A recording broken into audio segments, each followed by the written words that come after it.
Hey guys, so you're catching me at the end of my ab workout.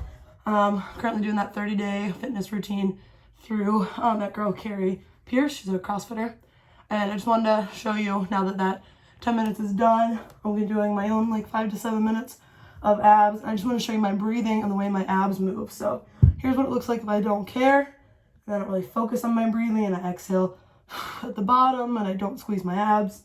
So I think that like traditionally in our breathing through the day, we don't normally like breathe the right way, which just sounds stupid, but we tend to like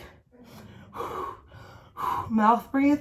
And I think we were taught at some point to suck in your stomach as you inhale, because when you're inhaling, you're filling yourself with air. So really you should be inhaling, and as you inhale, you don't suck in. As you inhale, you fill up. Like I put a hand on my chest, hand on my stomach. When I inhale, I'm going,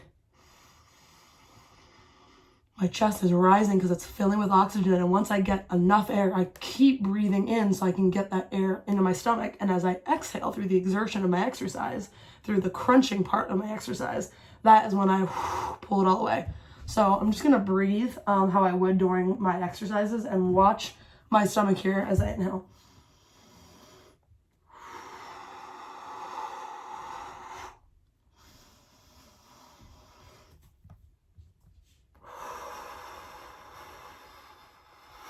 And this is for a simple leg raise. Obviously, even something like a heels to the heaven where you're lifting your pelvis, it's the same effect.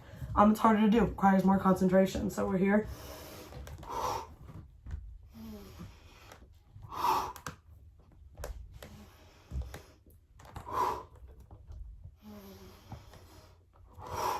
This is particularly important for all exercises, but especially when you are training abs, when you're training lower abs, that transverse abdominis, that belt, natural belt around here. This is where a lot of us, especially women, carry a lot of fat, that lower ab fat, protecting those vital organs, protecting our reproductive organs.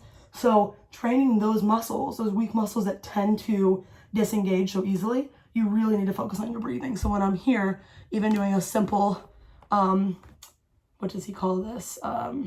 Dr. Adam, he's the squat university guy.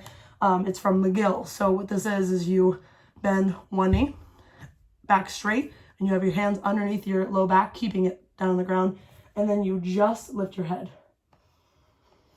This is just core stabilization right here. And as I get to the top, when I'm taking my deep breath, I squeeze in, right? You can elevate this by elevating that straight leg. If you're doing this right, a lot of people do this and they say they feel nothing. They're doing it wrong.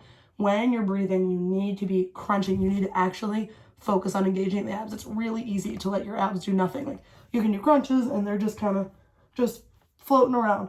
You have to, even if you're doing a regular crunch, I am cinching my abs down. Same thing applies for oblique training, especially in terms of movement. If you're doing a side plank, you want to try to get that hip up. You don't want to just be here. Get that hip up, make those obliques fire up, and then don't rotate down here.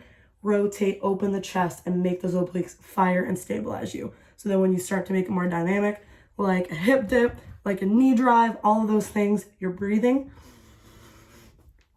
And notice the top of that hip dip, where here, I don't end in this kind of barely parallel.